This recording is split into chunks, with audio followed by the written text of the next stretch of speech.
Thank you for joining us today. I'm here with Olga Tonitto. She is Vice President, Private Client Services, and specifically has carriage of the transition services part of our business here at Raymond James in Canada. And my name is Jamie Coulter, and I'm the CEO of Raymond James Limited. Olga, thank you very much for joining us today. Thank you so much, Jamie. Really happy to be here today, and hopefully share some insights on the transition team that we have here at Raymond James and all the wonderful work that we do for our transitioning advisors day in and day out. So thank you for having me. Wonderful. The transition piece, I know from firsthand experience, is an extremely important part of the experience for somebody moving from one platform to ours. And of course, you spent several years supporting and leading our transition services for advisors joining Raymond James across Canada. Can you share an overview of the transition support we provide and how this helps advisors hit the ground running when they join us? Absolutely, happy to do that. So we do have actually a rather large team of 12 transition professionals currently, but with every single advisor team or advisor that is looking to join Raymond James, what we do is we, out of that group of individuals, we actually assign a team of transition professionals, a dedicated team, and the team is led by our transition planners who are very experienced individuals in the industry, and essentially become, project managers for our, transitions and the transitioning advisors.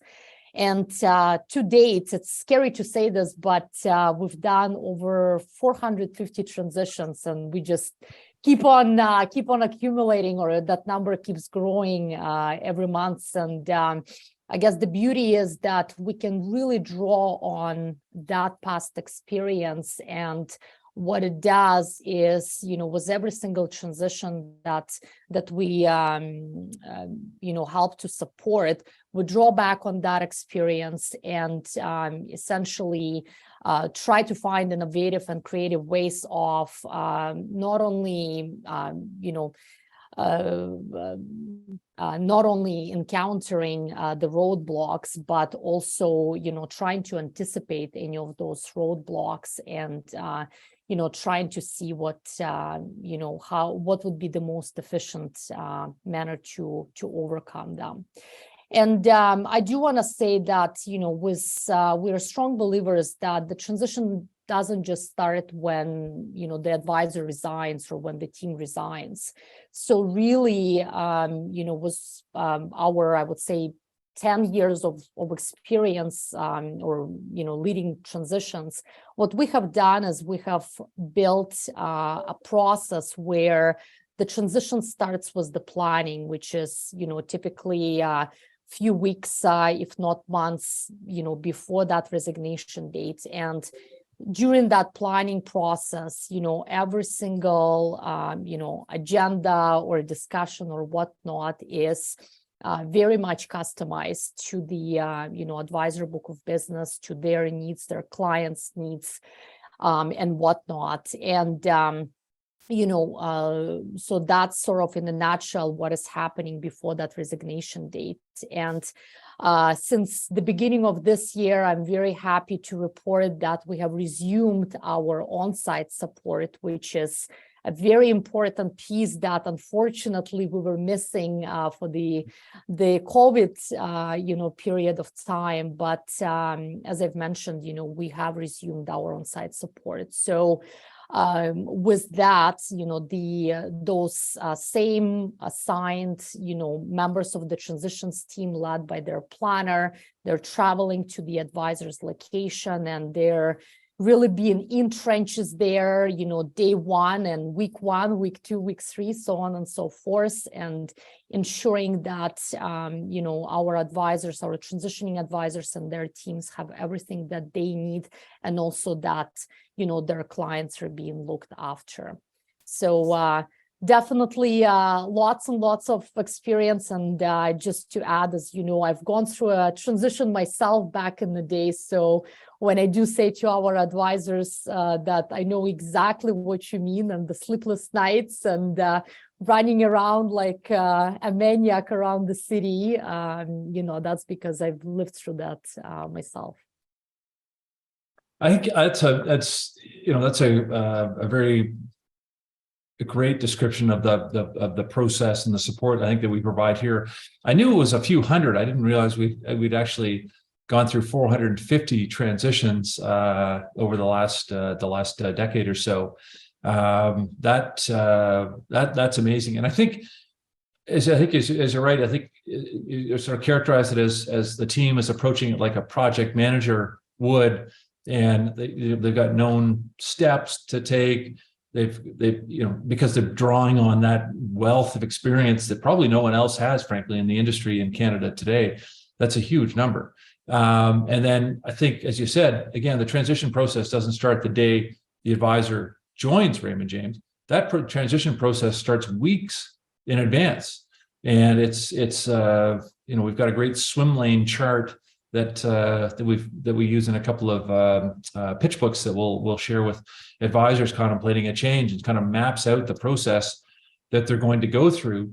And like you, when I was a branch manager, I was a party to those transition meetings, and I can remember sometimes the advisors sort of looking and going, "Whoa, that's a lot of work that I got to do in advance. I thought I just sort of showed up and it happened." I said, the magic and the key to your success for a transition is actually having everything start weeks in advance and plan like anything, like almost planning for a big event or a big race or something like that. You don't just show up and you haven't done any of the training. You've got to, okay, I'm going to go run a marathon. I'm not going to just show up tomorrow. I got to map out what my marathon training process looks like months in advance to ensure success on race day. I think we approach it through your team in the same way. Look, we're looking weeks out to ensure you've got success on the day you make that transition. Absolutely, Jamie. And it's part of our sort of the post-care or the post-transition process is we do reach out to all of our transitioning advisors, and we collect their feedback and we try to learn from it. And I must say that was even just in the last few years, speaking with probably over hundreds of advisors who joined, not a single person have said that, Olga, those planning sessions were not helpful. And, like you said, Jamie, the common, feedback is it gave me a lot of comfort. It gave me a lot of, vision or the support. I had a clear vision as to what my role and responsibility is or should be.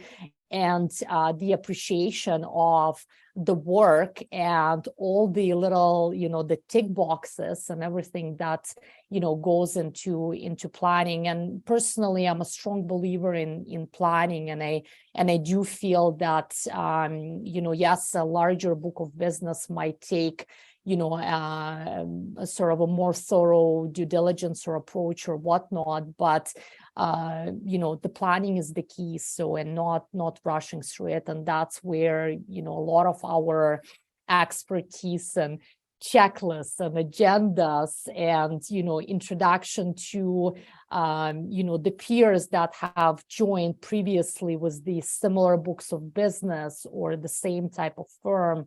That's really where I think our strengths are, shining through. And you mentioned a key phrase in there, checklists, and there's lots of industries that use checklists, and the airline industry is one, and I'm forever grateful that they do, because all I want to do is get on the plane, have it go to my destination, then I get off. But there's checklists that are used for a purpose, and so we're obviously, it's a business transition, so there's slightly different dynamic at play, but I think advisors can probably take comfort. It's like, look, there's a process here, and we're going to go through the process together. And this process is a byproduct of years of our experience and the experience of others that have come before you. And we've got this process in place to ensure the highest success rate for you and your prospective clients and make sure that experience is a good one. Is that a fair way to characterize it? Absolutely. Yeah. Obviously, was every single checklist, the checklist is, customized and whatnot, but I think the average templated checklist probably contains about 100 items on it. So, and as you can imagine, depending on the complexity or the needs of a particular advisor or their clients and whatnot, that checklist, it's typically more items, versus less. So, and, one last point that I do want to make, like you said, I think as we are during our planning processes, we are showing those checklists and all of those materials, it does, that's where that, you gave me that comfort feedback, that's where it's coming from. So they, again, comfort in the process. There's a known process and we're going to follow it, and we're going to follow the process because we know it works. Yes, indeed.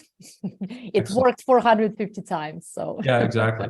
That is an amazing number, by the way. That's staggering. As you know, so changing firms is a big deal for advisors. They're moving from a system that they know. They've got a network of people that they know. They're always going to have hesitations, and that's completely understandable. What are the top questions or concerns you hear from advisors regarding the transition process, and how do you address them? Great question. I would say the first one that comes to mind is, will my clients follow me? I think that's, I haven't met a single advisor that didn't think of that. And, there's a couple of items that I can share, right from the get-go. So, the first one is, when thinking about it, transitioning, your clients and whatnot, think about what are the benefits for them. So obviously there's, the benefits for the advisor or their team to change, the firm and join Raymond James, but what would be the benefits for your clients? And, for Raymond James specifically, it's our independence from, any proprietary products. I think, here at RJ, our advisors do have, variety of products to choose from that would suit their clients' needs versus, what would suit sort of where the, the type of products that the company is pushing through and whatnot. And, with all due respect, but I've been with 3 different bank-owned firms in the past, and I do know that that's a bit of a trend there. That's just the reality of the situation. And, we, in the last few years, we have made, significant, enhancement in our client onboarding experience with the introduction of DocuSign, aka digital onboarding, as well as our client website. So even, the ability right now that, the advisor, instead of sending that secure email to their client, they can just simply, upload a document or documents, through the client site, and sort of having, I think for a lot of clients, having that option, is a key benefit, considering, all the fraud and, email inboxes, being hacked and whatnot that we're hearing about. So yeah, we are hearing a lot of great feedback from, from our clients based on that. So that would probably be the number one question. And the second question is, what can I do better to prepare for my, transition? And, I would say that planning, again, is the key. I always say to our advisors, I know I understand the mindset that once you've made that decision to join or to switch the firms, you just want to do it, you just want to get right with it, but don't rush through the timeline. Give yourself time to prepare. Where possible, have some conversations with your clients to gauge, their interest and their comfort level with, the change. As you've said, Jamie, change is a big thing for, for a lot of people. And, the other item that I would, like to comment on is do your due diligence. I mean, we have a variety of great products available to tell Raymond James' story and, who we are, and that we're not just some, US-based company, but I think we have, great story to share here in Canada and all of our, work and involvement in the community and whatnot. So again, those materials are being shared during our planning process, and we strongly encourage our advisors to sort of take that on, educate themselves first, so then they can, educate their clients. And probably last but not least is expect the unexpected. Sometimes, clients need some time to think about it and to sort of digest the news, and that is totally okay. Not everybody, might be open or ready to move right away. And the other, piece of personal feedback that I share with the advisors is, be prepared for sleepless nights, 12-hour days a week for the first X number of weeks, and it does take toll on you. So you just need to kind of keep, your eyes on that end goal and just, keep on working hard. And, at times be prepared that, the colleagues of yours, that friends of yours yesterday might be going hard after your clients, which I know that's a bit of a tough thing to stomach, but I think that's just the, sometimes the reality of the business that we are in. So those would be the two number one questions. Yeah. And I think that's those are really, really good points to make. And I think, pointing out to say, hey, look, it's going to be, we're going to have a big push here for a short period of time. It's not forever. Don't start a house renovation at the same time you move firm. That's not going to be a good experience for anyone. No. But again, the process is in place. We'll follow it. We'll get through it in a very timely fashion. And I think we're getting through this, the transition processes, because as you said earlier, using kind of e-signature capability, a digital onboarding sort of process, what might have taken months before is now taking a handful of weeks, but regardless of the size of the practice that the advisor is porting over. I think expecting the unexpected, that's probably great advice for just life in general, frankly. Yeah. But it's a good one to reinforce in this sort of experience. And I think you're also sort of bang on. Just thinking about, okay, well, are my clients going to follow me? And are they going to follow me to Raymond James? So first off, I think in most cases, if the strength of the advisor-client relationship is a good one, or advisor-prospect relationship, which is probably the better way to phrase it, is a good one, they will follow. And then we can help you educate your prospective client about the, kind of the strengths of Raymond James. And I love that you've got the backdrop of our home office, one of the home office towers, one of 6 that we have in St. Petersburg, Florida. And as I was saying at the outset of this call, I was just walking through those doors over your left shoulder a week ago, attending the RJF board meeting when I was in Florida. But it's a substantial firm. It's sort of a 25 billion market cap entity. It's been in Canada operating now for 21 years, and it's been a great, fruitful relationship between Canada and the US. And, I'm looking forward to decades more of that partnership. So I think you can pull all that together, as you say, and allay most of those concerns with advisors in that transition process, which again, doesn't start the day they move. It starts weeks before they actually move. Yeah, absolutely. And actually, Jamie, to your point about, sort of the pre-introduction of digital onboarding versus what the world looks like now. And it's, it's impressive how our benchmark has shifted upwards. since then. So historically, I think on average, we would see about 30% of, assets being transferred to, the books of Raymond James within the first months, give or take.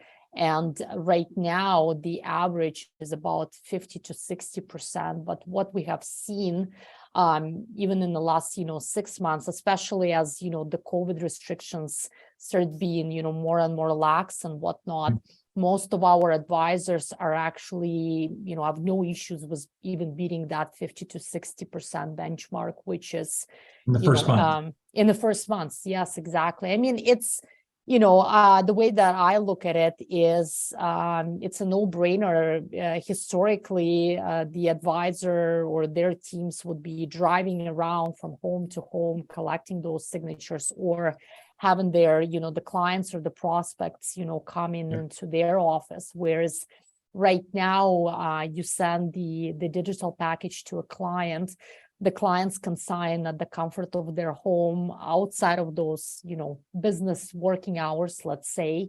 And, that's, I think, what really, helps to support that increase in, in the figures. So absolutely. I think that's bang on. And those are all really, really good points. And I think, again, one of the benefits, well, the silver lining out of the COVID experience we went through is that it sort of accelerated some investments in technology on our side. And that's, at the end of the day, has benefited advisors who are moving from one platform over to Raymond James, and by extension, and most importantly, benefiting their clients or prospective clients who end up following them along. Absolutely. Yeah, 100%. And I think we all of us, not just at the sort of the advisor level, but I think client or personal level, we all became pretty accustomed with, digital signatures and whatnot. Don't know you, Jamie, but I personally sign my taxes electronically. I've done a real estate transaction electronically. So I think we're all Zoom gurus by now. So thanks to COVID, at least there's one good thing that came out of it. But definitely it enhanced the client experience, with the introduction of the digital onboarding. Hey, my parents are comfortable with DocuSign now, which probably tells you everything you need to know. Olga, this has been great. I've really appreciated your time today. Any last thoughts before we sign off for the afternoon? No, I would just say that, we are here. I think we have, great story to tell. Like you said, Jamie, we do have a number of, materials out there that sort of, tell or, share a bit more details about who the transition services team at Raymond James is, what we do, what type of support we provide, our, the stats, the benchmarks, and whatnot. And I guess the very last point that I will make is I do know the offering that we provide is quite unique. I know some of the other firms out there, even though they might have a transition, person sort of to help out the advisors, but I think we're the only firm on the street still that has, that robust of a transition team with 12 professionals and sort of,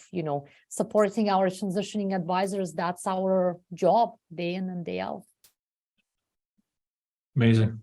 What a great story. Thank you. Thank you so much for having me and giving me an opportunity to share some of the insights about the transitions team and our experience. Appreciate it. Thank you. I was joined here this afternoon with Olga Tonitto, who's our VP in our PCG Services department and oversees our transition services at Raymond James in Canada. Again, Jamie Coulter signing off. Thank you all for listening.